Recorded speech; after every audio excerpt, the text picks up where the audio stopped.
Ya, kita hari ini akan mempelajari mata kuliah yang saya ampu yang kedua setelah teologi PB1 untuk bulan ini adalah mata kuliah kepemimpinan Kristen. Ya, dalam bahasa Inggris dibilang Christian leadership. Ya, ada yang mengatakan juga pastoral leadership. Ya, kepemimpinan pastoral, kepemimpinan Kristen. Ya, ada banyak beberapa istilah yang digunakan. Nah, yang saya maksud adalah kepemimpinan ini adalah kepemimpinan yang dibangun di atas prinsip-prinsip Alkitab. Jadi kenapa dikatakan kepemimpinan Kristen? Karena dibangun di atas dasar-dasar prinsip Alkitab. Banyak metode kepemimpinan yang saudara tahu, apalagi saudara dari militer, dari tempat-tempat di mana saudara bekerja, saya sangat percaya yang namanya kepemimpinan itu pasti diajarkan. Ya, tapi yang mau kita pelajari hari ini atau dalam bulan ini, dalam 4 kali pertemuan ini adalah yang berkaitan dengan kepemimpinan Kristen. Ya, nah karena ini adalah berkaitan dengan kepemimpinan Kristen, jadi tujuan utama kita adalah menggali hal-hal yang berkaitan dengan hal-hal yang didasarkan kepada prinsip-prinsip kepemimpinan manajemen Kristen. Ya, manajemen Kristen ya. Ada kepemimpinan dan manajemen, ada manajemen dan kepemimpinan, ada kepemimpinan Kristen, ada manajemen Kristen.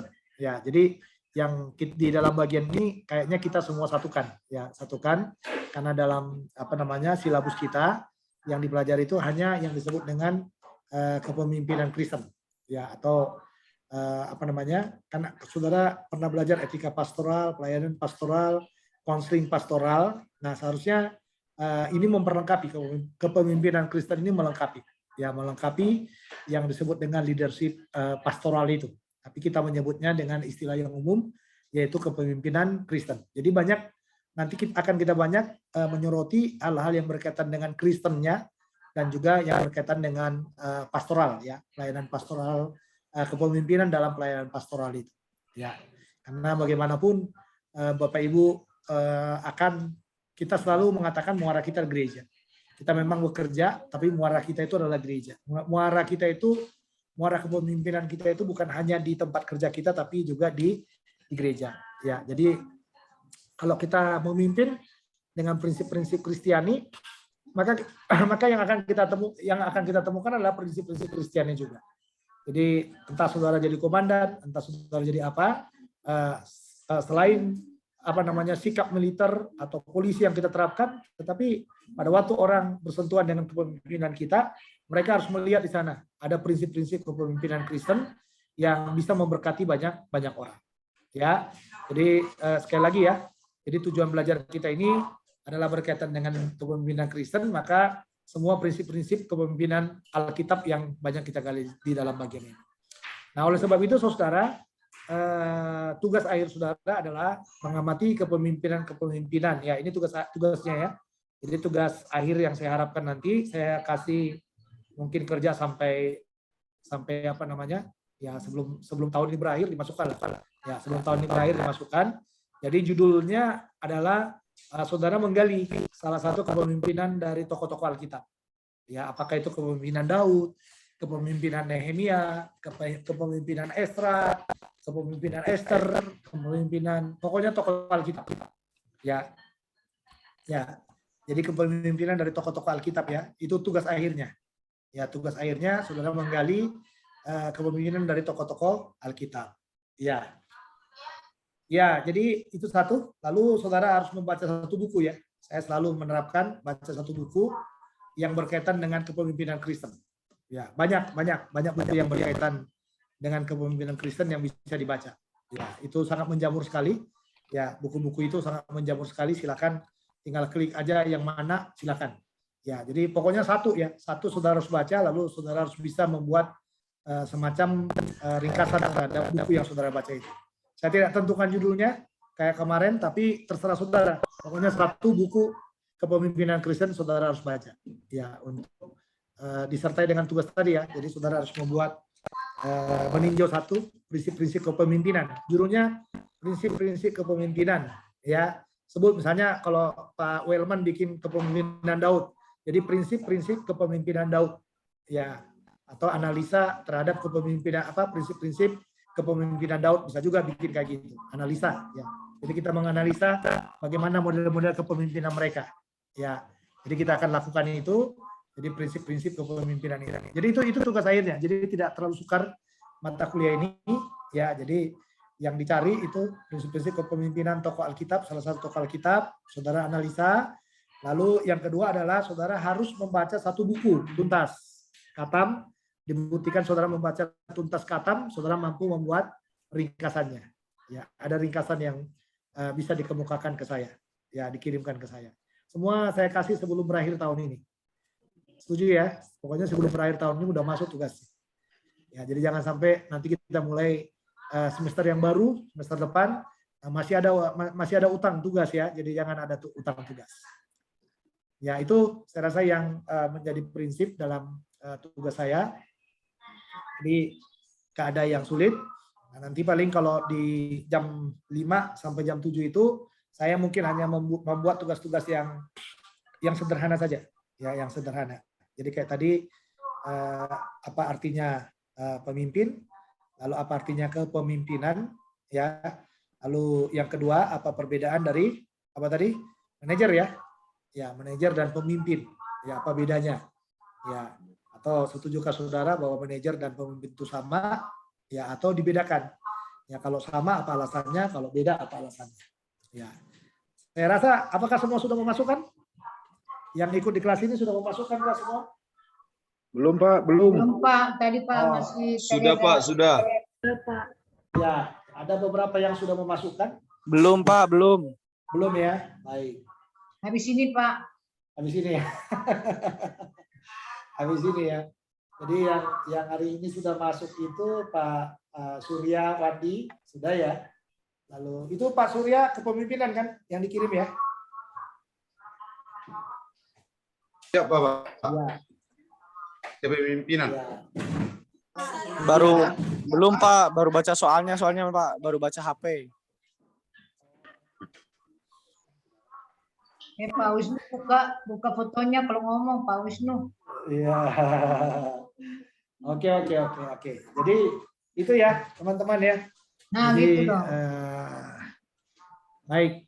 Jadi mungkin kalau yang saya harapkan sih setiap jam 5 itu ya tadi agak lewat dikit karena ada satu kampus ini tadi lagi divisitasi sama Kemenak, jadi saya ikut di sini. Ya, jadi nanti mungkin agak terlambat tadi saya ngirim absennya saya agak terlambat ya. Ya, seharusnya jam 5 ya. Jangan lupa isi absen selalu. Kalau saya kirim tugas isi absen. Ya, jadi harus diisi absennya. Jangan sampai tidak diisi absennya ya. Karena absen itu menentukan saudara. Oke. Baik, itu saja. Boleh diskusi kita? Silakan tadi yang sudah mengirim apa itu pemimpin dan apa itu kepemimpinan. Ada yang mau menjawab silakan. Boleh diskusi kita sekarang. Ini karena bicara kepemimpinan harus banyak ngomong ya. Ya, silakan ada yang mau atau pengalaman saudara apa itu pemimpin dan apa itu kepemimpinan. Silakan teman-teman dibuka mic-nya boleh bicara. Ya. Pak, saya mau jawab duluan Pak. Mari. Untuk pemimpin, kalau pemimpin itu seseorang yang memiliki tipe kepemimpinan. Nah, kalau kepemimpinan itu berarti si seseorang sifatnya itu kepemimpinan yang bagaimana dia membawa suasana pekerjaan, bagaimana suasana daerahnya masing-masing, membawa setiap orangnya untuk mencapai suatu tujuan dengan banyak cara Pak. Ada kepemimpinan yang bagus, ada kepemimpinan kita bagi 3. Kalau kepemimpinan ada otoriter, ada sekunder, sama ada otoriter, ada kekeluargaan juga Pak. Begitu Pak. Kalau pemimpin itu seseorangnya tersebut Pak. Kalau pemimpin itu seseorangnya tersebut. Kalau kepemimpinan itu lebih ke sifat si pemimpin itu untuk membawa suatu tujuan itu Pak. Kalau menurut saya Pak. Oke, baik. Terima kasih. Ada lagi yang lain yang mau mencoba? Ini tugas yang tadi ya, kita diskusikan dulu itu tugasnya. Ya Pak. Ya, kelihatan gampang tapi itu perlu perenungan. Silakan Pak Suryawandi. Saya menjawab Pak. Ya, silakan Pak. Silakan Pak Surya. Siapa? Ya. Kalau menurut saya pemimpin itu adalah orang yang mengemban tugas dan tanggung jawab untuk memimpin dan bisa mempengaruhi yang dipimpinnya. Ya. Nah, sedangkan kepemimpinan, kemampuan seseorang untuk pemimpin, untuk mengendalikan atau memimpin suatu perusahaan atau kesatuan yang dapat mempengaruhi pikiran dan perasaan. Oke. Itu menurut saya, Pak. Oke, terima kasih Pak Wandi. Ada lagi teman-teman? Ayo silakan diskusi aja, nggak apa-apa. Karena memang mata kuliah ini mata kuliah yang dibawa diskusi, bukan dibawa kepada teori yang begitu banyak ya. Ya. Priscila mau mencoba? Ya, silakan. Kalau menurut saya, pemimpin itu adalah orang yang memiliki wewenang untuk memimpin. Nah, tapi di sisi lain, pemimpin itu juga harus bertanggung jawab mengayomi anggotanya. Jadi melindungi, bukan hanya memimpin aja, tapi dia itu juga melindungi, mengarahkan, dan lain sebagainya. Nah, sedangkan kepemimpinan itu kemampuan seseorang dalam menjadi pemimpin dan dapat memengaruhi orang lain. Lalu saya ingat waktu karakter building, ketika saya MOS, di situ ada satu tokoh bernama Fahmi. Dia mengatakan bahwa kepemimpinan dapat diartikan sebagai ilmu yang mengkaji tentang bagaimana cara mengarahkan, memengaruhi, dan mengawasi orang lain untuk mengerjakan tugas sesuai dengan perintah dan direncanakan. Terima kasih. Terima kasih, Priscila. Ya. Baik, ada lagi? Bapak Ibu silakan.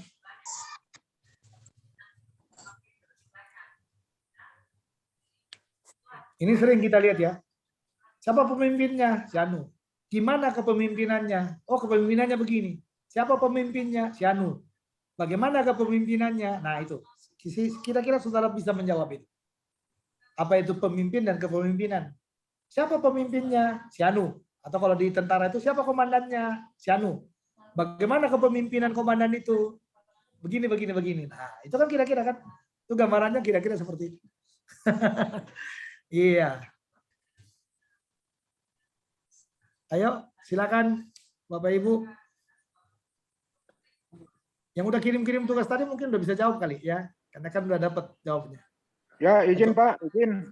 Ya, mari. Nah, mohon maaf, tadi barusan saya di rumah baru bisa baca itu tadi Pak. Saya sendiri belum kirim jawaban. Tapi Ya. saya coba untuk memberikan sedikit pengertian Pak. Oke, silakan. Bahwa yang dikatakan pemimpin itu adalah orang yang memimpin satu kelompok atau beberapa orang untuk mencapai sebuah tujuan. Sementara kepemimpinan itu berhubungan dengan satu strategi seseorang pemimpin untuk mempengaruhi, mengelola sumber daya yang ada untuk mencapai satu tujuan itu. Tetapi satu hal bahwa pemimpin itu secara berjenjang untuk melaksanakan pengawasan atas sebuah rencana daripada organisasi yang dibebankan kepada seorang pemimpin gitu Pak. Terima kasih. Oke, terima kasih. Oke, ada lagi yang lain? Silakan. Ada yang mau mencoba? Pak Daniel mau coba? Saya izin mencoba Pak dosen, Ya, silakan Pak.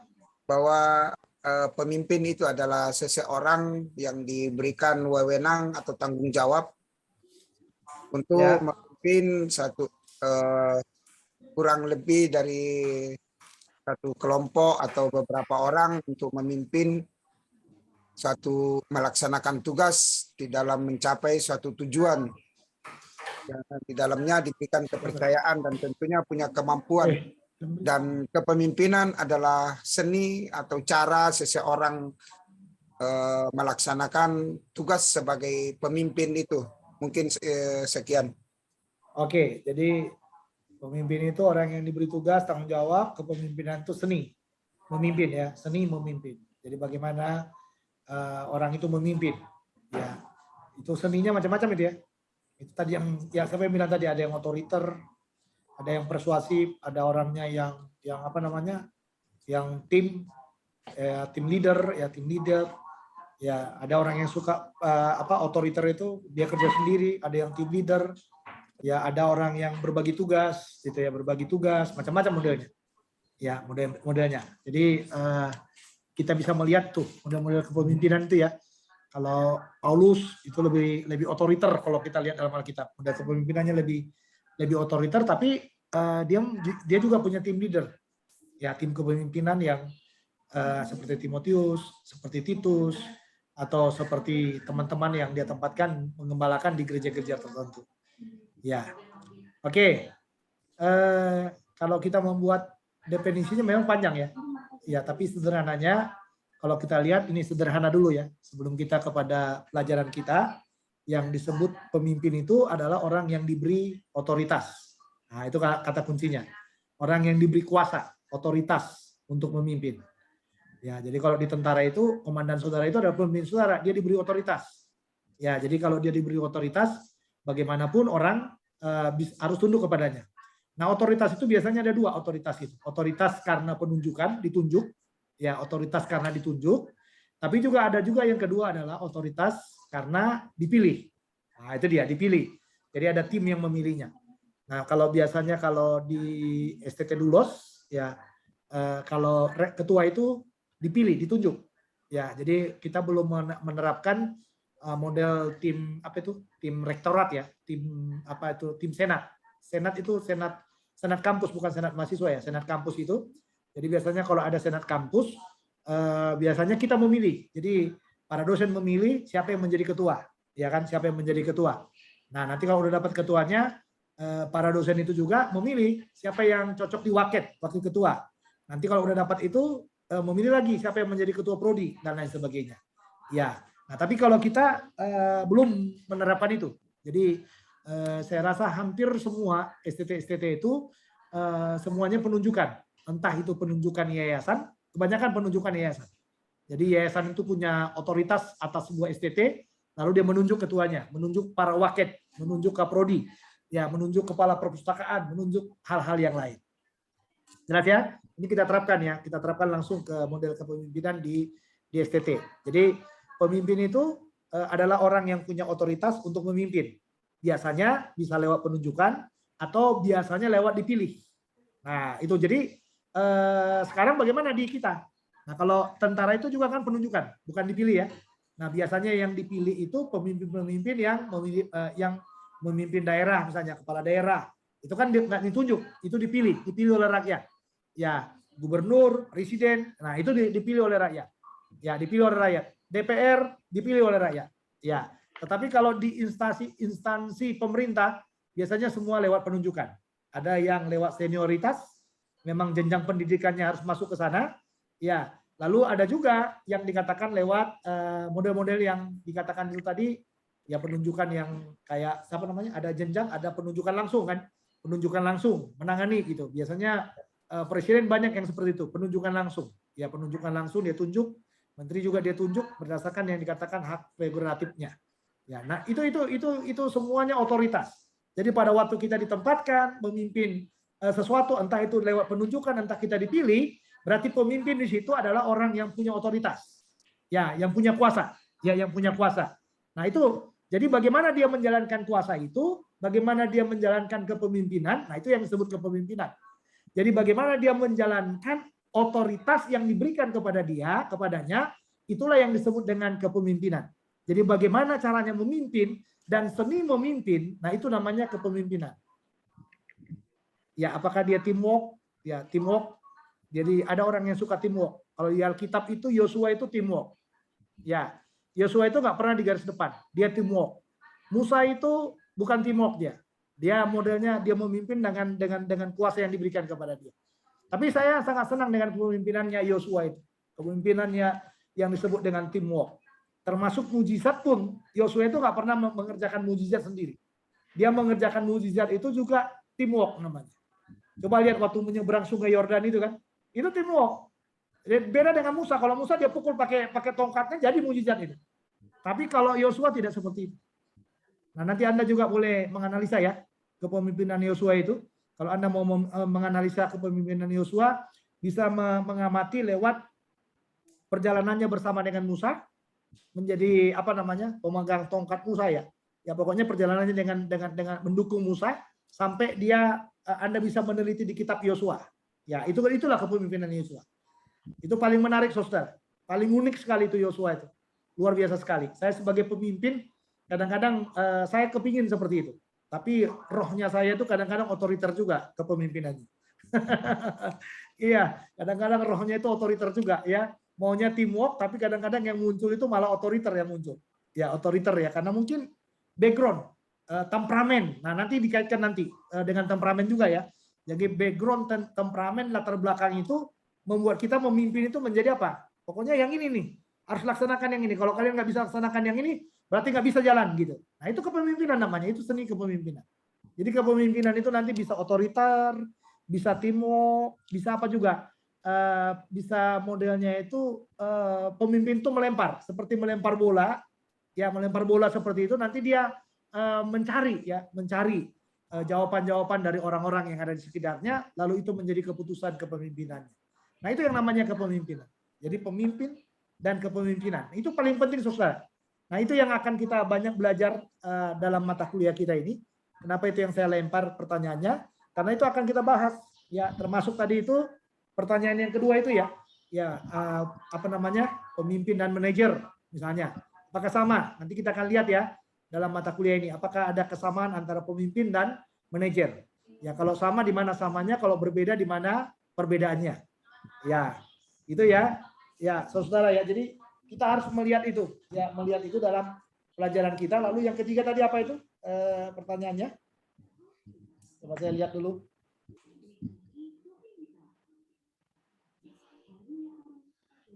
Iya. Ya, pertanyaan yang ketiga itu adalah samakah? Yang pertama tadi apa yang maksud dengan pemimpin kepemimpinan ya? Nah, ini yang ketiga tadi udah saya jawab. Samakah pemimpin dengan manajer? Kalau sama, di manakah kesamaannya? Kalau tidak sama, di manakah ketidaksamaannya? Ya, itu tadi yang menjadi tugas kita ya.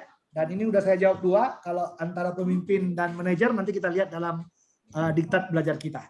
Ya, selanjutnya. Oke, saya rasa itu sedikit ulasan yang dari pertanyaan kita tadi untuk perkuliahan jam 5 sampai jam 7. Ya. Nah, sekarang mari kita lihat bahan kita. Ya, mari kita lihat bahan kita. Bentar Bapak Ibu.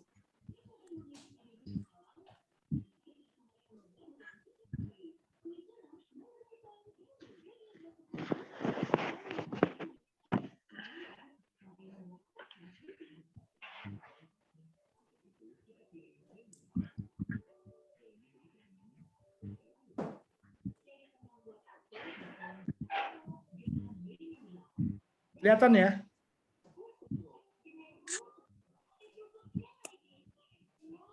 Kelihatan Bapak? Halo, kelihatan nggak? Agak kecil, Pak. Mana bahan ajar kepemimpinan Kristen kecil, Pak. Cuman bahan aja, Pak. Cuman bahan PDF aja. Oke. Berarti belum sampai ke yang ini ya.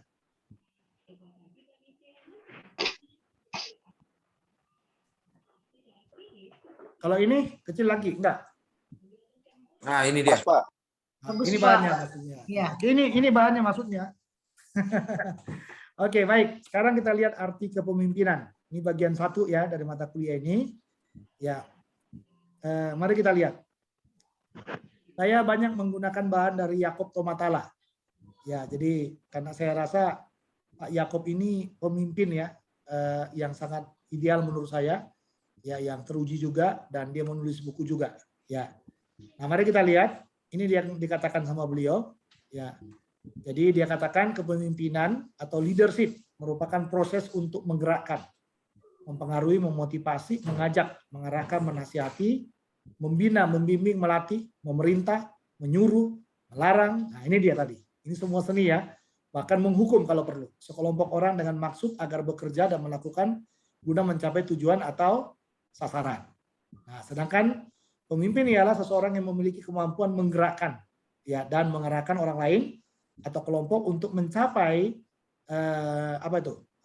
untuk mencapai suatu tujuan tertentu. Nah, jadi bisa kita lihat di sini ya. Jadi seseorang yang memiliki kemampuan. Berarti kalau dikatakan kemampuan di sini menggerakkan dan mengarahkan itu berarti kemampuan itu ada dua, kemampuan memimpin menurut saya. kemampuan yang alamiah, dari sononya udah punya bakat pemimpin, atau kemampuan karena latihan. Ya, karena dilatih. Ya nggak? Karena dilatih dia akhirnya jadi pemimpin. Ada yang kayak gitu kan? Ya, tapi sebelumnya enggak lah, janganlah, kamulah gitu misalnya. Ya, tapi ternyata ada yang seperti ini. Jadi mengarahkan orang lain atau kelompok untuk mencapai suatu tujuan tertentu. Nah, menurut Bernard, ya, ini Embas dalam bukunya Stockdale's Handbook of Leadership mengatakan bahwa ini dikatakan arti kepemimpinan ialah satu, ini dia. Kepemimpinan adalah sebagai fokus dari proses kehidupan kelompok. Jadi bagaimana dimanapun ada kelompok, ada kelompok pasti ada satu pemimpin. Makanya dibilang kepemimpinan adalah sebagai fokus dari proses kehidupan kelompok. Ya, jadi sebanyak apapun orang di sini pasti ada yang akan ditonjolkan jadi pemimpinnya. Nah, pakai contoh yang paling gampang di mana? Di RT toh. Di RT. Ya, lihat aja di RT. RT itu kehidupan masyarakat paling real. Tapi di RT itu pasti ada pemimpin yang muncul satu, yang dipilih satu, atau yang diberi wewenang ya untuk memimpin, Ya. Jadi kepemimpinan adalah sebagai fokus dari proses kehidupan kelompok.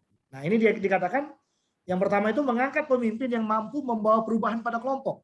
Jadi kalau kita mengangkat pemimpin itu harus ada perubahan. Jangan angkat pemimpin yang nggak bisa membawa perubahan. Nah, ini ya termasuk juga kalau itu penunjukan dia pasti menunjuk orang yang mampu di situ. Nah, yang mampu di situ. Atau kalau saudara ditaruh jadi komandan, ya selain itu memang jenjang karir saudara, ya, tetapi saudara memang udah dipersiapkan menjadi orang yang mampu. Ya, orang yang mampu ya. Orang yang mampu. Lalu yang kedua dikatakan membentuk struktur kepemimpinan dalam proses kehidupan kelompok. Jadi dia membentuk struktur kepemimpinan dalam proses kehidupan kelompok. Makanya pemimpin itu kita percaya bahwa pemimpin itu nggak tunggal, gitu. Ya, orang mimpin partai nggak tunggal juga, sekalipun mungkin namanya jadi ke dia, tapi nggak tunggal. Ya, jadi nggak tunggal. Jadi banyak pemimpin yang lain yang dibuat. Nah, kalau saudara lihat di dalam Alkitab, Musa pernah dia mau menjadi pemimpin yang tunggal. Ya, sebelum dia ketemu dengan siapa? Dengan mertuanya Yetro itu kan. Nah, nanti Yetro yang ngajari dia, kalau kamu kayak gini terus, katanya kamu akan susah katanya. Karena setiap orang datang ke dia, setiap hari datang ke dia, semua datang ke dia. Wah, itu tunggal itu saudara namanya itu. Dan itu bahaya sekali ya. Kalau pemimpin itu hanya one man show itu sangat berbahaya sekali. Kenapa bahayanya? Satu, waktu sudah sangat singkat, tidak mungkin lagi. Lalu yang kedua bukan hanya bicara waktunya, tapi juga bicara kecepatan memimpin juga menjadi tidak cepat juga. Seharusnya dia mampu cepat mengerjakan apapun, menjadi lambat. Kenapa? Itu tadi.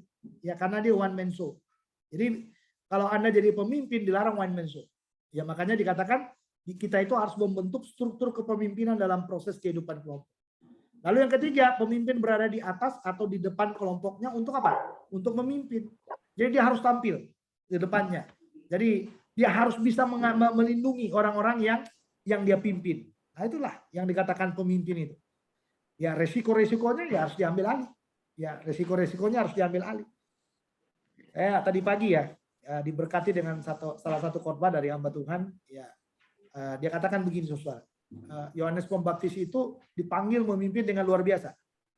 Ya, dengan luar biasa dia dipanggil memimpin. Ya, dia teriak ya untuk mempertobatkan orang. Tapi sayang katanya. Ini saya baru agak ngeh dikit ya. Agak ngeh dikit itu sayang katanya.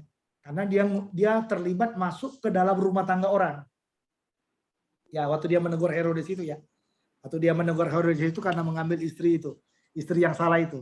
Dia masuk menegur itu sehingga katanya dia harus, nah ini yang dibilang, dia harus menerima efek dari perkataannya. Nah, makanya matinya juga kan jadi tidak menarik menurut kita ya. Ya, karena dia mati kepalanya ditaruh di talam, ya akibat nari-nari yang sana, lalu dia di semacam diminta jadi hadiah kepalanya itu, lalu dia ditaruh di situ.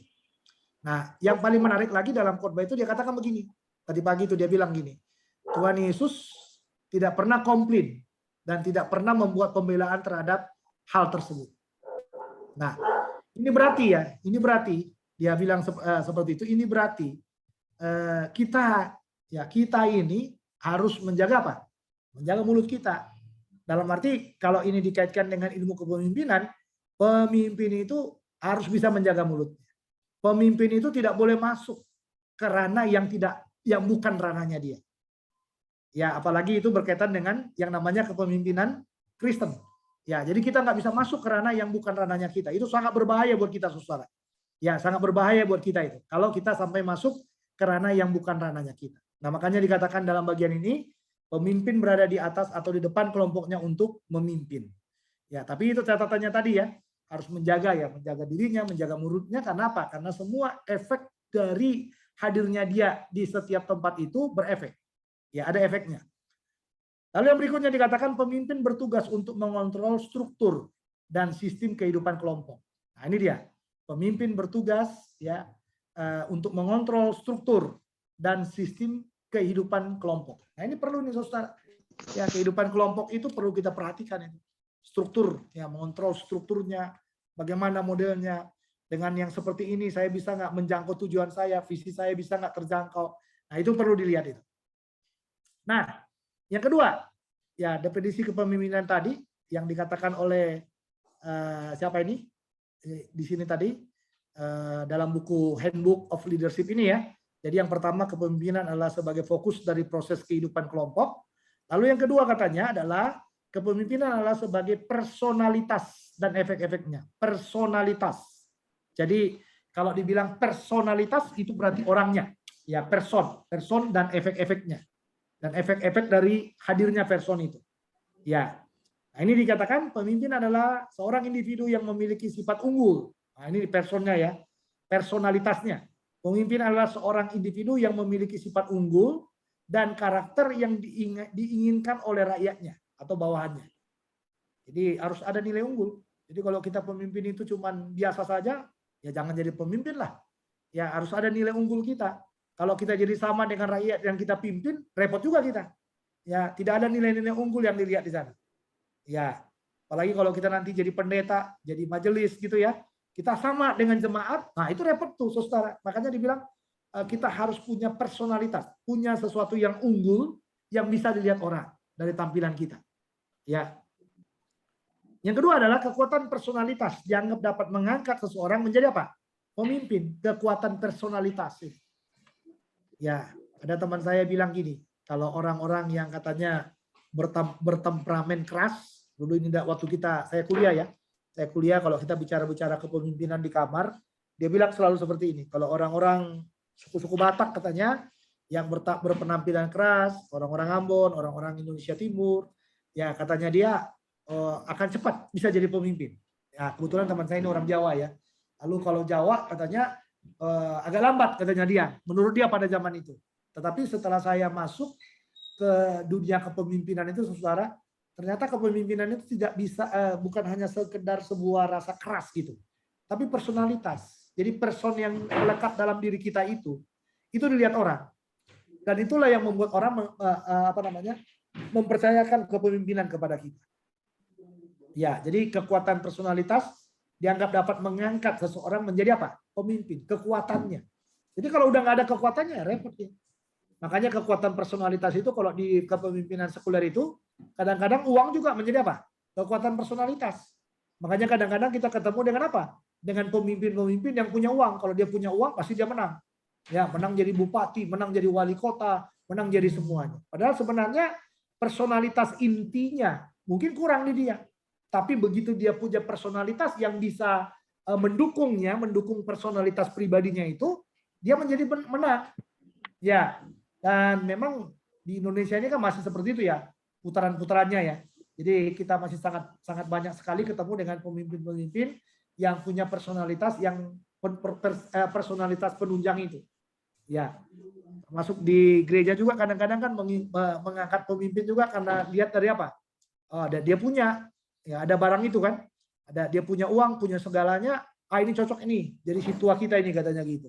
Padahal sebenarnya dari personalitas pribadinya mungkin hanya dikit kemampuan memimpin itu. Tapi karena dibarengin dengan itu, dia bisa jadi menang. Nah, jadi kalau saudara mau memilih pemimpin, apakah yang seperti itu? Ya, saya tidak tahu ya, tapi Kalau saya melihat pemimpin itu lihat dulu personalitas pribadinya. Kalau dia sudah memang mampu jadi seorang pemimpin, ya baru. Kalaupun dia punya faktor-faktor pendukung yang lain, nah itu berkatnya dia lah itu. Ya, berkatnya dia lah itu ya. Nah, lalu yang berikutnya dikatakan yang C ini pemimpin ditentukan oleh besar kekuatan pengaruhnya. Nah, ini dia. Jadi berapa besar kekuatan pengaruhnya? Ya, makanya kalau di pemilihan penatua-penatua di gereja itu, ya kan biasanya penatua-penatua itu kan keluar dari sektor ya. Dari sektor dikeluarkan para penatua-penatua yang bisa jadi pemimpin itu. Dikeluarkan dari sana, lalu nanti orang akan menilai. Jadi orang menilai ini cocoknya ini. Nah, ini dia. Jadi apa namanya kekuatan personalitas dianggap dapat mengangkat ya seseorang menjadi pemimpin. Jadi kekuatan personal itu bisa jadi dia baik, dia mampu, dia punya kemampuan dan lain sebagainya. Itu dilihat saudara. Ya, dia dilihat itu dilihat semuanya.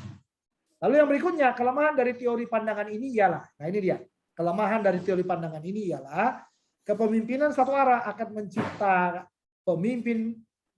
pemimpin pahlawan yang cenderung apa? Menjadi diktator. Ya, karena personalitas kan, personalitasnya, kekuatan pribadinya yang membuat dia jadi pemimpin. Nah, itu dia, kecenderungan jadi diktator. Contohnya mana? Contohnya Korea Utara itu. Ya, Korea Utara itu. Personalitasnya kuat itu pemimpinnya. Ya Kim apa itu? Kim Jong Un ya. Wah, itu sangat kuat sekali itu. Kemampuannya dia itu kuat sekali. Ya, nah itu yang mengangkat dia menjadi pemimpin. Nah, tapi ternyata dia jadi apa? Otoriter. Ya, pemimpin komunis yang sangat otoriter. Ya. Oke. Lalu dari pandangan tadi, dari buku handbook tadi, yang ketiga dikatakan kepemimpinan adalah sebagai seni penyebab terwujudnya pemenuhan pencapaian. Nah, ini yang saya suka ini. Kepemimpinan adalah sebagai seni. Ya, penyebab terwujudnya pemenuhan pencapaian. Nah, seninya di mana di sini? Ini dikatakan kekuatan pengaruh individualitas pemimpin mampu mempengaruhi kelompoknya sehingga menerima kehendaknya sebagai kehendak mereka. Nah, ini antara apa namanya pribadi dengan tim. Nah, ini dia muncul yang seperti ini. Mempengaruhi kelompoknya sehingga menerima kehendaknya sebagai kehendak mereka. Lalu yang kedua, bahaya pada konsep ini ialah adanya kecenderungan mendukung pemimpin otoriter. Ya, otoriter berat yang tidak menghargakan hak. Karena tadi di sini kekuatan pengaruh individualitas itu pemimpin mampu mempengaruhi kelompok. Ya, sehingga menerima kehendaknya. Kita gulingkan dia. Ya, iya. Kita nggak usah dukung dia, yes, gitu loh. Nah, ini kecenderungan otoriter, ya, otoriter berat yang tidak menghargakan hak, keinginan dan kebutuhan anggota kelompok.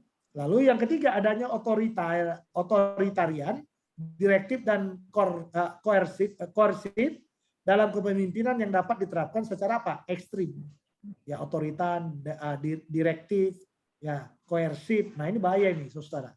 Jadi ekstrim dia. Lalu yang keempat, pemimpin dianggap segala-galanya bagi dan dalam kepemimpinan. Jadi kalau nggak ada pemimpin, mati dia di sini. Ya. Lalu kepemimpinan penting sebagai apa? Penyebab dan dinamika yang menggerakkan usaha untuk memenuhi sesuatu yang ingin dicapai. Ya. Kepemimpinan penting sebagai penyebab dan dinamika yang menggerakkan usaha untuk memenuhi sesuatu yang ingin dicapai. Nah, yang keempat dari buku handbook tadi, handbook leadership tadi, yang keempat adalah dikatakan kepemimpinan adalah sebagai pelaksanaan pengaruh. Ya, pelaksanaan pengaruh. Nah, kepemimpinan di sini dilihat sebagai proses pengaruh. Ya, yang secara khusus menekankan tentang kepemimpinan yang melaksanakan apa? Efek untuk menggerakkan sikap dan kegiatan anggota-anggota kelompok. Ya. Lalu yang kedua apa? Konsep ini didasarkan atas usaha mengubah perilaku, di mana bila perilaku anggota-anggota kelompok sungguh berubah, maka ini dapat merupakan bukti dari kepemimpinan yang berhasil. Nah, yang ketiga, sedangkan apabila ada reinforce or reward-nya yang mengubah apa? Perilaku anggota-anggota kelompok bawahan yang menggerakkan usaha pencapaian sasaran, ini menandakan adanya apa? Kepemimpinan yang efektif. Nah, inilah ya kepemimpinan adalah sebagai pelaksanaan apa? Pengaruh. Ya. Jadi pengaruh pemimpin itu kuat sekali ya di dalam bagian ini. Nah, yang kelima apa? Kepemimpinan adalah sebagai suatu kegiatan atau perilaku terarah dalam buku handbook lagi. Ini masih definisi ya, semua seputar definisi yang bisa ditarik dari buku itu. Nah, pemimpin dilihat sebagai penggerak dalam proses kepemimpinan. Ini penggerak. Ya, lalu yang kedua, kegiatan atau perilaku pemimpin leadership act itu adalah dasar mewujudkan keberhasilan. Jadi perilaku pemimpin itu akan membawa kepada keberhasilan. Nah, lalu yang ketiga, respon anggota-anggota kelompok terhadap perilaku pemimpin menandakan apa? Adanya kepemimpinan yang efektif. Jadi kalau dia bikin apapun pemimpin itu, menurut buku ini ya, menurut buku ini pemimpin itu bikin apapun, kalau anggotanya nggak respect katanya, berarti nggak efektif kepemimpinan. Jadi harus kita lihat apa? Respect dari kelompok. Ya, respect dari kelompok. Jadi kalau kelompok membuat respect yang bagus, anggota kelompok, berarti kepemimpinan itu menjadi apa? Menjadi baik. Saya pakai contoh saudara. Ya, ini saya pernah ya, pertama kali saya masuk jadi pendeta itu, karena saya udah biasa di gereja saya ya, saya diminta menjadi pendeta di POK itu, ya saya biasa membayar perpuluhan. Jadi setiap saya ada gaji, ya diberikan gaji dalam amplop, lalu saya minggir sedikit, saya ambil amplop yang lain, saya masukkan perpuluhan saya. Lalu waktu itu penatua bendahara bilang gini, Pak, gajinya kan kecil. Ya, gajinya kecil. Jadi janganlah, katanya gitu. Janganlah kasih perpuluhan, katanya gitu. Nggak usah kasihlah gitu. Itu kecil, kan Bapak punya keperluan juga. Nah, saya sebagai pemimpin bilang gini, ekonomi gereja tidak bergerak, ekonomi gereja akan bergerak kalau keuangan gereja itu diberi sumbernya adalah dari pemimpin dan para jemaat. Jangan pernah harapkan orang luar yang memberi ke kita sehingga keuangan di gereja kita menjadi banyak. Saya bilang gitu, saudara. 1 bulan, ya mungkin dia merasakan kan, ini bulan pertama kali karena dia menjadi pendeta dia kasih. Bulan kedua, bulan ketiga, bulan keempat, sampai berapa? Setahun, 2 tahun. Sekarang saudara, saya senang sekali. Mereka yang tadinya tidak memperhatikan itu, khususnya para majelis saya itu, sekarang mereka tergerak. Mereka memberi. Nah, jadi di dalam bagian ini, saya bisa melihat respon. Ya, respon dari anggota-anggota kelompok itu, sehingga apa? Saya tahu bahwa kepemimpinan saya mulai efektif. Nah, itu salah satu contoh ya, salah satu contoh yang bisa kita lihat di sini. Tapi ada kelemahan dari teori ini, ialah bahwa apa? Kepemimpinan dilihat sebagai mekanisme sosial. Nah, ini sosial kan yang memperlakukan manusia sebagai mesin. Nah, memang seperti itu ujungnya kan. Karena tadi yang saya bilang itu termasuk ekonomi gereja itu kan, mau nggak mau ya jemaat yang jadi mesin. Mesin keuangannya jemaat. Ya dari mana lagi mesinnya? Iya, dari mana lagi mesinnya kalau bukan dari mereka. Ya, tapi itu kelemahan yang bisa juga jadi kekuatan. Menurut saya ya, sekalipun kelemahan jadi kekuatan menurut saya. Yang keenam, dalam buku handbook leadership tadi, yang keenam, kepemimpinan adalah sebagai suatu bentuk persuasi. Ya, kepemimpinan adalah sebagai suatu bentuk persuasi. Nah ini, konsep ini menjaga faktor koersif dalam kepemimpinan yang menempatkan pemimpin sebagai sentra penentu dalam hubungan dengan para pengikut. Jadi membuang koersif. Lalu yang kedua, bentuk persuasi dalam performansi manajemen memperoleh apa? Tempat utama. Lalu apa lagi? Sikap persuasi dianggap sebagai sikap yang kuat yang membentuk apa? Ekspektasi dan keyakinan dalam kepemimpinan, khususnya dalam bidang sosial, ya bidang sosial, politik dan agama. Sikap persuasi, ya ini persuasi tadi yang saya singgung ya, dianggap bernilai positif dibanding dengan sikap kursif, ya dalam kepemimpinan. Persuasi itu gimana?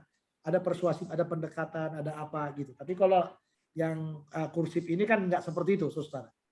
Nah, satu sisi persuasi sangat ditekankan sehingga mengabaikan faktor koersif. Padahal faktor kursif ini adalah penting dalam kepemimpinan. Dengan sikap faktor kursif ini, pemimpin dapat bertindak tegas terhadap para bawahan yang tidak berdisiplin. Jadi nggak selamanya persuasif.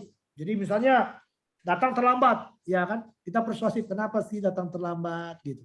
Nggak selamanya pemimpin seperti itu. Tapi pemimpin juga perlu berkata apa? Kenapa kamu terlambat?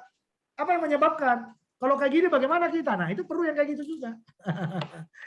Iya. Jadi saudara menarik memang kepemimpinan itu ya. Ya mau persuasif bisa, mau koersif bisa, ya terserah kita aja. Ya terserah kita enaknya bagaimana gitu. Dan bagaimana nyamannya kita dalam membuat seni kepemimpinan itu. Ya kalau saya seperti itu. Kadang-kadang ya coba lihat nih. Saya pakai contoh dalam kepemimpinan mahasiswa lah. Termasuk saudara yang mungkin bekerja ya atau yang mereka yang reguler ya tidak mudah jadi pemimpin di sekolah teologi itu tidak mudah ya tidak mudah itu menjadi pemimpin. Kenapa?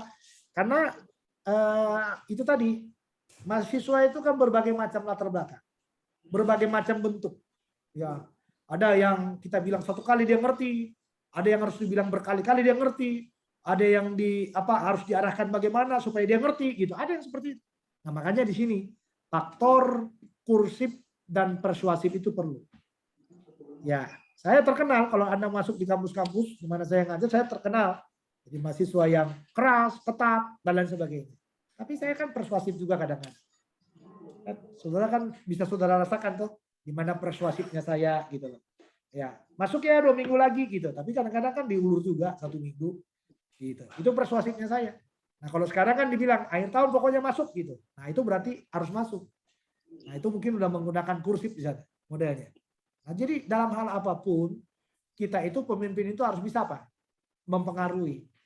Ya mempengaruhi. Jadi pada waktu yang dipimpin itu mulai keluar dari kaidah-kaidah yang kita harapkan, bagaimana kita mempengaruhi? Bagaimana kita masuk supaya mereka bisa kembali? Ya jadi dalam sekolah teologi ini saudara, saya banyak ketemu awal-awal mahasiswa itu keras, ya duniawi, ya jalannya itu tidak menentu, belum lahir baru, banyak ketemu seperti itu. Tapi saya belajar bagaimana membuat yang persuasif supaya mereka bisa betah dan mengerti panggilan. Tapi kalau nggak bisa diajari juga, yang kursif juga bisa kita pakai untuk apa? Mengingatkan dia akan panggilan. Nah ini itu dua itu sebenarnya harus seimbang menurut saya.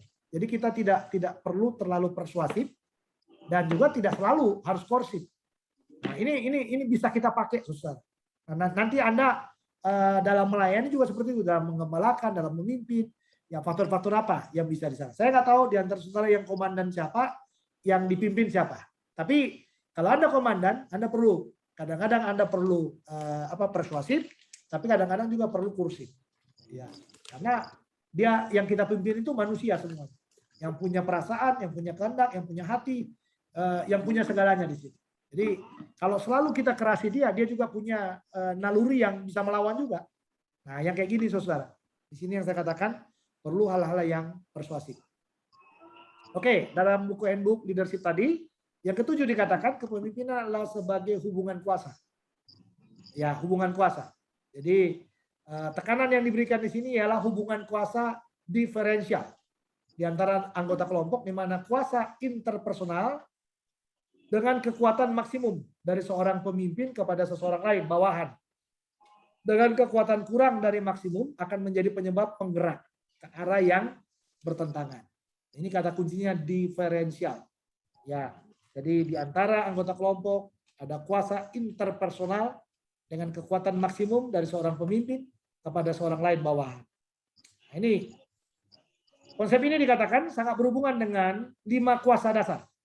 Ya, ini 5 kuasa di sini yang disebut tadi yang di sini ya. Ya, jadi kepemimpinan adalah sebagai hubungan kuasa. Ya, ini ada 5 kuasa yang bisa dikembangkan yaitu referent power, ya liking, expert power, reward power, ya reward power, cursive power dan legitimate power. Jadi yang mana mau dipakai? Ya, ini semua kuasa. Kuasa kepemimpinan menjadi suatu kekuatan positif bila ada apa? Pengendalian. Dalam hubungan pemimpin bawahan, ada pengendalian. Jadi nggak boleh satu arah, nggak boleh. Tapi pengendalian harus bisa dikendalikan semua. Ya. Lalu pendekatan ini apabila diterapkan dengan wajar akan membawa kepada apa? Pengembangan sikap saling percaya, keterbukaan dan partisipasi aktif. Jadi ada trust building, ada openness dan participatory. Ya, ini penting ini Saudara. Ya, di sini ya pendekatan itu. Lalu kuasa kepemimpinan dikatakan kuasa kepemimpinan yang salah dan ekstrim sehingga muncul sikap apa? Otokrat mutlak, diktator dalam kepemimpinan. Lalu yang berikutnya dikatakan faktor otokrat penting dalam kepemimpinan, tetapi jika salah digunakan akan menciptakan apa? Ketidaktenangan dalam memimpin. Nah, jadi memang kalau saya lihat ya, apapun seni kepemimpinan itu selalu ada otokrat di sana, otokrasi, ada otoriternya. Ya memang kayak gitu ya. Harus kadang-kadang pemimpin itu kalau nggak kayak gitu terus ya repot juga jadi pemimpin ya. Oke, definisi yang ke-9 dalam buku Handbook Leadership tadi. Kepemimpinan adalah sebagai alat pencapaian tujuan. Nah ini tadi yang banyak saudara bahas ini ya. Jadi kepemimpinan itu jadi alat ya mencapai tujuan.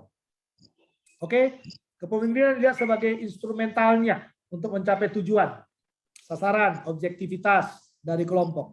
Di mana kepemimpinan dilihat sebagai alat pemuas kebutuhan. Nah ini dia. Lalu yang kedua, kepemimpinan dilihat sebagai kekuatan yang menggerakkan faktor manusia ke arah tujuan. Ya, atau yang dibilang sasaran yang telah direncanakan. Yang C, kekeliruan serius yang akan terjadi ialah apabila kepemimpinan dilihat hanya sebagai alat. Ya, di mana kepemimpinan akan digunakan untuk menguntungkan pemimpin secara sepihak. Jadi kalau kita memimpin, kita pakai alat yang penting kita untung, salah kita. Ya. Lalu dan lagi kepemimpinan dapat menjadi alat penindasan. Padahal kepemimpinan seharusnya adalah untuk membangun dan membawa kebaikan bagi semua pihak. Ya. Oke, yang ke-9 nih. Definisi yang ke-9 dari buku itu, kepemimpinan adalah sebagai efek yang berkembang karena interaksi. Efek ya, yang berkembang karena interaksi. Ya, kepemimpinan di sini dijelaskan sebagai efek yang timbul dari interaksi antara pemimpin dan bawahan dalam lingkungan kerja. Ya, ini bawahan, atasan dan bawahan ya. Lalu dengan adanya pengakuan dan dukungan dari anggota kelompok terhadap pemimpin dikatakan sebagai bagian dari interstimulasi sosial dalam proses kepemimpinan. Nah, dengan definisi seperti ini, kepemimpinan menempatkan posisi penting dalam mekanisme sosial. Tetapi hal yang perlu disadari ialah bahwa apabila tidak terjadi proses interstimulasi, maka dapat disimpulkan bahwa tidak ada kepemimpinan. Ya. Yang ke-10, kepemimpinan adalah suatu peranan yang berbeda. Nah, ini definisi dalam buku handbook itu. Ya, jadi dikatakan kepemimpinan dilihat sebagai penyelenggaraan peranan atau rule yang berbeda-beda antara pemimpin dan bawahan. Dalam keseluruhan struktur organisasi di mana kepemimpinan dilaksanakan. Lalu yang B, pemahaman kepemimpinan di sini meliputi kesadaran akan kenyataan bahwa kepemimpinan adalah pencapaian goal dan kepemimpinan pun adalah suatu produk interaksi dan peranan yang berbeda-beda antara pemimpin dan bawahan. Jadi konsep ini menopang pengembangan suatu teori kepemimpinan yang koheran dalam upaya pelaksanaan kepemimpinan. Jadi pendekatan ini diakui bahwa baik pemimpin maupun bawahan sama-sama memiliki apa? Peranan yang berbeda-beda. Dan keduanya memiliki tempat yang khusus dalam proses kepemimpinan. Ini definisi yang ke-11. Ya, dikatakan bahwa kepemimpinan adalah sebagai inisiasi struktur. Ya. Nah, anggota kelompok dibedakan dikatakan. Anggota kelompok dibedakan satu dari yang lain dengan melihat tempat di mana setiap orang berada dalam struktur organisasi. Jadi semua orang dalam organisasi serta bagaimana tugas mereka diorganisir. Jadi organisasi membentuk struktur dalam suatu hierarki. Yang mana ketua, sekretaris, bendahara, mana ini, mana ini. Ya, dalam struktur ini, stimulasi pemimpin akan memberi struktur kepada perilaku anggota yang berada dalam matriks organisasi tersebut. Iya. Oke, saya sudah menyelesaikan bagian yang pertama. Ya. Silakan, Bapak Ibu kalau mau ada yang bertanya, silakan.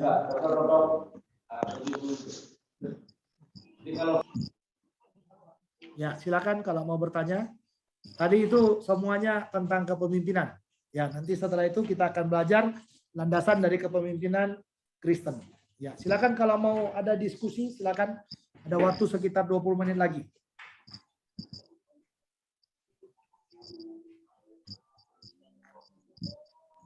Ya, Pak. Dari definisi, ada berapa definisi tadi? 11 ya? 11 definisi itu, silakan. Iya Pak, saya mau tambahkan aja. Tadi Bapak bilang tentang Yosua kepemimpinannya teamwork ya Pak. Ya, Ya, betul. pengalaman saya juga di dalam pelayanan di gereja, ada banyak hal-hal yang Tuhan kerjakan memang lewat pelayanan itu pakai teamwork Pak. Karena kita sama-sama menggumuli dalam pelayanan, jadi orang lain juga merasakan bahwa pelayanan itu diberkati gitu. Jadi bukan hanya di pemimpinnya sendiri gitu Pak. Ya. Itu Oke. yang saya. Memang teamwork itu nggak bisa dilepaskan dari kita sebenarnya. Lepas dari buku handbook tadi yang membuat definisi itu ya, dengan berbagai macam seni kepemimpinan. Tapi memang saya pribadi senang dengan yang teamwork pada prinsipnya. Tapi memang saya punya apa namanya? Karena punya karunia kepemimpinan, karunia kan? Ya, karena punya karunia kepemimpinan itu yang kadang-kadang membuat kita itu lebih dianggap orang seperti otoriter. Padahal sebenarnya kita tidak otoriter. Ya, kita sebenarnya tidak otoriter. Jadi kita harus bisa membedakan di situ. Ya, membedakan di situ. Tapi teamwork itu bagus. Ya, bagus sekali teamwork itu. Jadi, tapi ada kelemahan teamwork juga. Kalau pemimpinnya tidak bergerak dengan aktif. Nah, ini kata kuncinya ya. Kalau pemimpinnya tidak bergerak dengan aktif, berarti tim itu nggak jalan. Ya, jadi teamwork itu juga kadang-kadang dia sentral ke pemimpin itu. Nah, tapi pemimpin itu yang paling bagus dia jadi apa namanya anggota itu sentral ke dia, tapi dia balik lagi sentral kepada orang-orang yang ada di bawah itu. Nah, coba lihat itu mujizat Yosua di Sungai Yordan, ya kan? Ya, selain dia bergumul, apakah itu mujizat itu dia langsung buat? Enggak, teamwork. Jadi dia suruh imam dulu jalan, dia suruh si Anu buat ini, dia suruh seperti ini, baru dia sungai itu terbelah. Ya, sungai itu terbelah. Ya, tapi rakyat disuruh apa? Kuduskanlah dirimu, karena besok Tuhan akan melakukan mujizat bagimu. Itu rakyat. Nah, tapi teamwork kepemimpinan itu luar biasa. Ya, mungkin kita buka Alkitab kita kali ya, supaya kelihatan Yosua pasal yang ke berapa itu? Pasal 3 kalau nggak salah.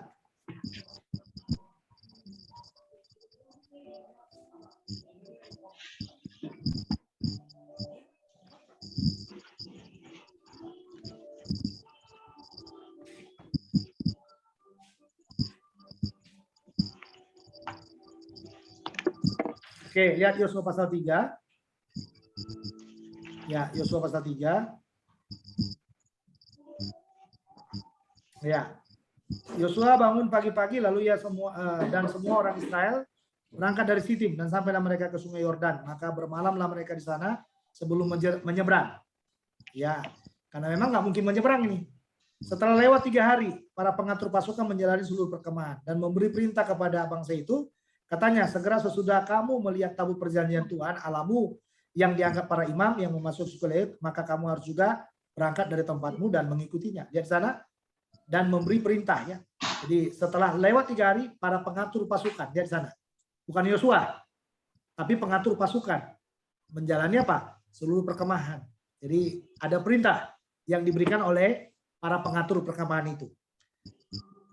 Lalu hanya antara kamu dan tabut itu harus ada jarak kira-kira 2000 hasta panjangnya. Nah, ini peraturan lagi, saudara. Ini kalau mau teamwork itu seperti itu. Janganlah mendekatinya, maksudnya supaya kamu mengetahui jalan yang harus kamu tempuh, sebab jalan itu belum pernah kamu lalui dahulu. Berkatalah Yosua kepada bangsa itu, nah ini muncullah kepemimpinan di sini. Teriak pemimpinnya, tadi pengatur aja kan, pengatur keliling, sekarang muncul pemimpin utamanya, Yosua itu. Ya, berkatalah Yosua kepada bangsa itu, kuduskanlah dirimu sebab besok Tuhan akan melakukan perbuatan yang ajaib di antara kamu. Ini perintah yang pertama sebagai pemimpin. Dan kepada para imam itu Yosua berkata demikian, angkatlah tabut, lihat di sana. Angkat tabut. Ya, kepada para imam ya. Ya, dan menyeberanglah di depan bangsa itu, maka mereka mengangkat tabut perjanjian dan berjalan depan bangsa itu. Ya, dan Tuhan berfirman kepada Yosua, pada hari inilah akan aku mulai membesarkan namamu di mata seluruh orang Israel, supaya mereka tahu bahwa seperti dahulu aku menyertai Musa, demikian juga aku menyertai engkau. Maka aku perintahkanlah kepada imam maka kau perintahkanlah kepada para imam pengangkat tabut perjanjian itu demikian. Setelah kamu sampai ke tepi air Sungai Yordan, haruslah kamu tetap berdiri di Sungai Yordan itu. Jadi nggak boleh bergerak kan? Ini perintah ini. Inilah tim. Kalau Musa pakai gitu nggak? Enggak. Pukul, Pak. Bicara katanya. Pukul air itu kata Tuhan. Udah pukul. Nggak ada istilahnya pembagian tugas kayak gini kan. Nah, lalu saudara lihat lagi. Tetap di Sukar Yordan, lalu ayat 9, lalu berkatalah Yosua kepada orang Israel, datanglah dekat dan dengarkan firman Tuhan Allah. Lagi kata Yosua, dari hal inilah akan kamu ketahui bahwa Allah yang hidup akan di tengah-tengah kamu dan seterusnya. Sesungguhnya tabut perjanjian Tuhan semesta bumi berjalan menyeberangi depan kamu masuk ke sungai Yordan. Tabut itu berarti ada yang membawa tabut itu, yang artinya Tuhan ada di situ. Nah ini teamwork itu ya. Jadi karena Yosua teamwork sebagai pemimpin bergantung kepada Tuhan, maka sebagai bukti hadirnya Tuhan itu dia suruh tabut itu maju ke depan. Ya, maka sekarang pilihlah 12 dari suku-suku Israel, seorang dari tiap-tiap suku. Segera sesudah kaki para imam pengangkat tabut Tuhan semesta bumi berhenti di dalam air sungai Yordan, maka sungai Yordan itu akan terputus. Wah, ini pede banget saudara. Iya, pede banget, tapi udah ngomong Tuhan ya kan? Jadi air yang turun dari hulu akan berhenti mengalir menjadi bendungan. Ketika bangsa itu berangkat dari tempat perkemahan mereka untuk menyeberang sungai Yordan, para imam pengangkat tabut perjanjian itu berjalan depan bangsa itu. Segera sesudah para pengangkat tabut itu sampai ke sungai Yordan, dan para imam pengangkat tabut itu mencelupkan kakinya ke dalam air di tepi sungai itu. Sungai Yordan itu sebak sampai meluap sepanjang tepi yang selama musim menuai. Maka berhentilah air itu mengalir. Air yang turun dari hulu melonjak menjadi bendungan jauh sekali di dekat Adam, kota yang terletak di sebelah Sartan. Sedang air yang turun ke laut Araba itu, yakni laut Asin, terputus sama sekali, lalu menyeberanglah bangsa itu di tentangan Yeriko. Tapi para imam pengangkat tabut perjanjian Tuhan itu tetap berdiri di tanah yang kering di tengah-tengah sungai Yordan. Sedang seluruh bangsa itu menyeberang di tanah yang kering sampai seluruh bangsa itu selesai menyeberang sungai Yordan. Nah, itulah. Jadi teamwork itu gimana? Tuhan, Yosua, kepada tim para pemimpin. Tuhan, Yosua. Karena Tuhan tahu persis Yosua nggak seperti Musa, ya kan? Yosua tidak seperti Musa. Nah ini dia. Jadi perlu siapa? Perlu tim. Nah itu dia. Ada tim yang udah kerja, yang berkeliling, ada perintah dari dia. Begitu dia lepaskan perintah kuduskanlah dirimu katanya. Nah Tuhan senang itu. Kuduskanlah dirimu sebab Tuhan melakukan perbuatan ajaib besok katanya. Langsung kepemimpinannya Tuhan campuri. Nah dia menerapkan kepemimpinan itu. Itu sungai Yordan. Nah, itulah kepemimpinan teamwork itu. Selalu nanti lihat di sana. Nanti waktu Yeriko lagi, ya mengelilingi Yeriko itu teamwork juga. Nggak mungkin Yeriko itu rubuh karena nggak ada kekuatan Yosua untuk merubuhkan itu. Tapi itu tadi teamworknya itu keliling 7 kali katanya. Mana? Kalau nggak teamwork saudara nggak akan ada orang yang taat. Tapi karena orang mengakui kepemimpinan teamwork itulah yang membuat orang jadi taat. Jadi itu tadi ya, Yosua itu tidak seperti Musa. Ya, dia tidak punya karisma kepemimpinan yang hebat seperti Musa. Tapi Tuhan hanya berjanji, aku akan melakukan sesuatu seperti aku memperlakukan siapa? Musa. Jadi sebagaimana Tuhan hadir dalam kepemimpinan Musa, Tuhan juga hadir dalam kepemimpinan Yosua. Nah, itu yang menarik saudara. Ya, itu yang menarik yang bisa kita lihat dalam bagian. Ya. Jadi di gereja perlu diterapkan itu. Kalau kita pendeta, kita bukanlah orang yang punya karunia mujizat, ya kayaknya perlu kepemimpinan itu teamwork. Atau kalau kita pendeta mungkin kita bisa mengukur kemampuan kita dalam memimpin, perlu juga yang teamwork. Ya, karena kita akan memanfaatkan semua apa? Semua kekuatan-kekuatan yang ada di dalam gereja itu. Ya, itu dengan yang namanya teamwork itu. Jadi teamwork itu tidak mengabaikan kekuatan yang ada, tapi justru memanfaatkan semua kekuatan yang ada itu. Itu teamwork. Gitu. Boleh tanya, Pak? Ya. Itu bisa dari bawah, Pak?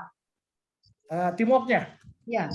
Tadi kan Bapak bilang Tuhan baru pemimpinnya, baru anggotanya. Nah ini kalau dari anggota bisa Pak?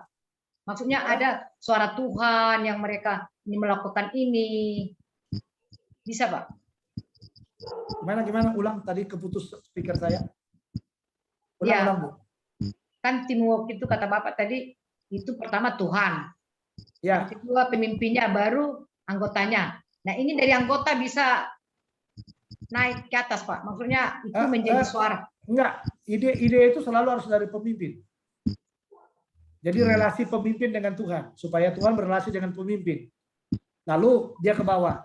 Kalau dia dari bawah ke atas, berarti anggota menggerakkan pemimpin. Itu bukan teamwork.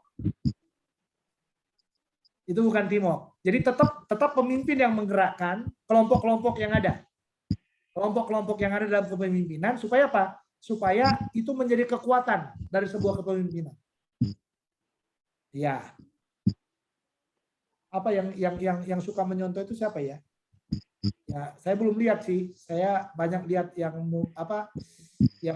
dagang-dagang multi apa itu?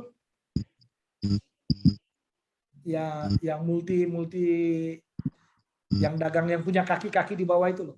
Tapi itu kan menurut saya nggak teamwork juga. Sekalipun dia katakan teamwork, itu bolanya itu setiap, misalnya kan dia beli produk contohnya dari atas. Multi level marketing ya, multi level marketing itu. Ya, kalau saya lihat belum teamwork sebenarnya. Itu sebenarnya menguntungkan ke atas. Jadi setiap dia kan membuat kaki gitu. Jadi setiap kaki, nah itu tadi yang dibilang sama Bu Estina itu. Jadi setiap kaki itu bergerak, dia kelempar ke atas. Jadi yang diuntungkan di atas. Ya kan? Coba kalau Ibu jadi leader di dalam multi level marketing tertentu itu, kalau Ibu level, siapapun yang dagang di bawah, yang di kaki-kaki, pokoknya itu asal dari kaki-kakinya Ibu, itu ngelempar ke atas, Ibu selalu untung. Nah, jadi teamwork itu tidak seperti itu teamwork itu. Ya, tidak seperti itu teamwork itu. Jadi dia tidak melempar ke atas, tapi justru dari atas ke bawah. Ya, dari atas ke bawah dia. Ya, untuk melaksanakan sebuah visi yang besar itu, gitu loh. Ya, saya mungkin akan belajar juga nanti ya. Mungkin saya akan lihat juga kepemimpinan. Mungkin saudara juga bisa berbagi lah, yang saudara dari aparat-aparat ya. Bagaimana model kepemimpinan di sana? Apakah teamwork atau modelnya sendiri gitu? Ya, nah, misalnya contohnya ini kan baru kasat baru nih ya, kasat baru gitu.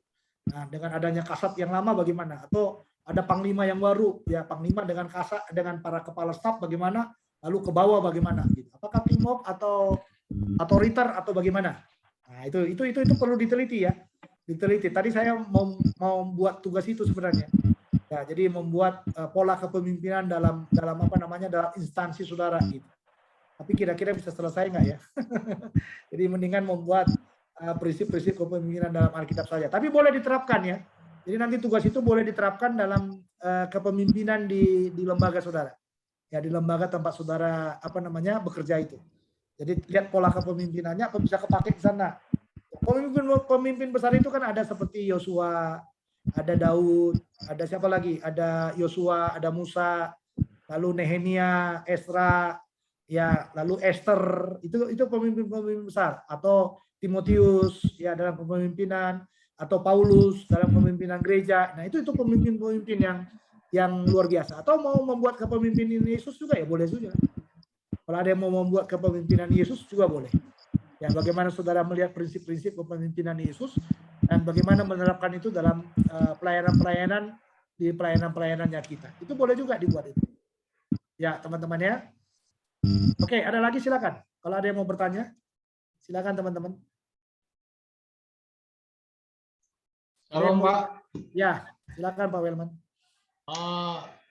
Saya ini Pak ingin bertanya, kemarin kan saya ke toko buku Kalam itu cari buku yang kemarin nggak ada itu Pak, belum cetak lagi Pak, gimana Pak?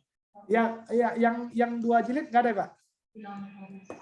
Memang yang ada 2 jilid, yang jilid 1-2, yang 1/1 udah nggak cetak lagi mereka, cuman saat ini mereka belum mencetak ulang lagi, jadi kosong Pak.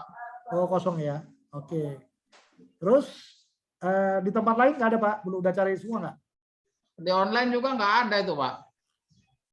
Oke, mungkin kita ganti bukunya Pak ya.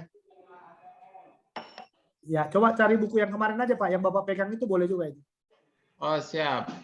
Terus yang bukunya Roy Zack ya, Roy Zack, tapi Bapak harus lihat jangan dikerjakan yang Paulus. Oh baik. Ya, oke. Nah, yang tugas sekarang ini saya mau tanya, bukunya buku apa Pak? Terserah. Bapak harus cari sendiri. Ya, Bapak mencari buku kepemimpinan sendiri. Saya pernah ketemu dengan buku kepemimpinan Kristen yang ditulis oleh Senjaya namanya. Saya nggak tahu masih terbit apa enggak, tapi buku itu bagus Pak. Saya akui buku itu bagus. Ya, bukunya Senjaya itu. Dia warga Indonesia yang tinggal di Australia yang banyak mengamati tentang kepemimpinan. Nah, di situ saya ketemu dengan yang dia katakan gini, kepemimpinan Kristen itu lebih banyak diapain? Diaborsi. Ya, jadi gereja itu banyak mengaborsi kepemimpinan Kristen dengan mengadopsi kepemimpinan sekuler. Sementara katanya kepemimpinan sekuler itu sudah mengadopsi kepemimpinan dunia. Dia sekarang mengadopsi kepemimpinan Kristen. Iya. Nah, itu baca buku sebenarnya, Pak. Jadi bisa juga baca bukunya si Stephen Covey, Win-Win Solution itu. Ya, bukunya Stephen Covey ya. Itu sebenarnya dia Christian Science dia sebenarnya. Jadi bukan Kristen kayak kita, tapi dia Christian Science, tapi bukunya dia bagus tentang kepemimpinan. Ya, jadi bisa membaca bukunya Stephen Covey, bisa juga membaca bukunya George Barna. Ya, George Barna itu juga banyak menulis buku-buku kepemimpinan Kristen atau buku-buku yang lain. Jadi banyak sekali Pak buku-buku kepemimpinan, silakan. Nanti mungkin minggu depan kalau saya ngajar mungkin bisa referensinya saya taruh atau mungkin saya foto-foto di rumah, boleh saya kirim kepada Bapak Ibu, silakan kalau mau beli. Satu aja ya. Saya nggak bilang halamannya, tapi satu buku Bapak Ibu harus baca dan Bapak Ibu harus bisa membuat ringkasannya dan mengirimkan sama saya, itu tugas akhir. Ya. Itu Pak Welman. Pak, terima kasih, Pak. Ya, ya. Itu banyak tuh Pak Welman di Kalam Hidup, karena itu Pak Tomatala punya buku itu banyak di situ, Pak. Oke, bisa juga di Pak Tomatala punya bisa. Silakan Pak Pak. Tomatala ya, kepemimpinan banyak. Termasuk ini bahan saya ini kan saya cuplik dari beliau juga ini, bahan kuliah kita ini dari bukunya Pak Tomatala. Kalau nggak salah Pak Tomatala tuh dosen di Jepri, Pak ya? Iya, betul. Ya, dia dulu rektor. Tapi bagi saya Pak Tomatala itu dosen teologi yang yang konsen dalam kepemimpinan dan leadership Kristen itu, Pak. Ya, banyak dokter teologi, Pak, tapi tidak konsen di bidang itu gitu loh. Tapi kalau Pak Tomatala itu memang konsen di bidang kepemimpinan dan manajemen itu. Betul. Ya, jadi dan satu lagi misi ya, gerakan misi. Tapi misinya dia juga dari kepemimpinan juga. Jadi saya sangat senang membaca buku beliau, ya buku beliau itu, dan bahan ini juga saya adopsi dari beliau juga. Ya, nah, jadi mari kita coba mempelajari dengan baik. Dr. Kris Marantika pemimpin yang luar biasa, kepemimpinannya juga luar biasa. Tapi beliau kan konsen di persoalan teologi gitu. Nah, jadi harus kita bisa pilah-pilah para pemimpin-pemimpin kita yang sudah mendahului kita itu, ya yang mana konsen di bidang kepemimpinan. Karena mata kuliahnya kepemimpinan. Jadi kalau kita konsen di teologi, ya mungkin bukunya dia kita pakai. Ya kita konsen di misi, bukunya ini kita pakai gitu. Nah, jadi saya nggak tahu Dr. Mugiman atau Dr. Andreas Mugiman besok baru ngajar ya, kayaknya besok ya. Iya Pak. Iya baru besok ya. Beliau ngajar misi lintas budaya. Saya tidak tahu beliau menggunakan buku yang mana gitu. Ya tapi bukunya Pak Tomatala juga banyak buku-buku tentang misi. Ya, apakah dia menggunakan buku Dr. Kris juga? Nggak tahu juga. Karena Dr. Kris Marantika juga konsen di bidang misi juga. Ya, karena beliau dengan konsep 111 Indonesia bagi Kristus itu luar biasa. Dan saya salah satu alumni yang bergerak dengan bidang itu juga. Ya, alumni dari beliau ya, yang tetap konsisten di dalam pelayanan itu. Ya. Saya udah tua Pak, udah muridnya yang tua. Jadi kalau saya masuk ke STI itu, wah, saya udah nggak kenal itu generasi tua itu udah nggak ada lagi ya. Ya, kecuali kakak kelas yang masih itu, yang generasi saya mungkin udah nggak ada di situ. Ya, oke, silakan Bapak Ibu lagi kalau mau, masih ada 5 menit, 5 menit ya. Gunakan dengan baik. Iya. Saya berharap setiap minggu ya kita berlatih melihat kepemimpinan. Nanti setiap minggu saya kasih soal-soal yang ringan kayak tadi kan. Kepemimpinan. Nah, taunya kan saya menjelaskan dengan panjang ya, dengan 11 definisi tentang kepemimpinan. Padahal sebenarnya kan Bapak Ibu mungkin hanya ngambil yang ringan saja kan, yang ringan saja. Ternyata membuat definisi kepemimpinan itu nggak ringan, ya nggak? Membuat definisi kepemimpinan itu nggak ringan dalam teori kepemimpinan. Ya, oke. Oke, kalau sudah tidak ada Ibu Gertrudis ya, gimana khotbahnya udah dikirim ya Bu?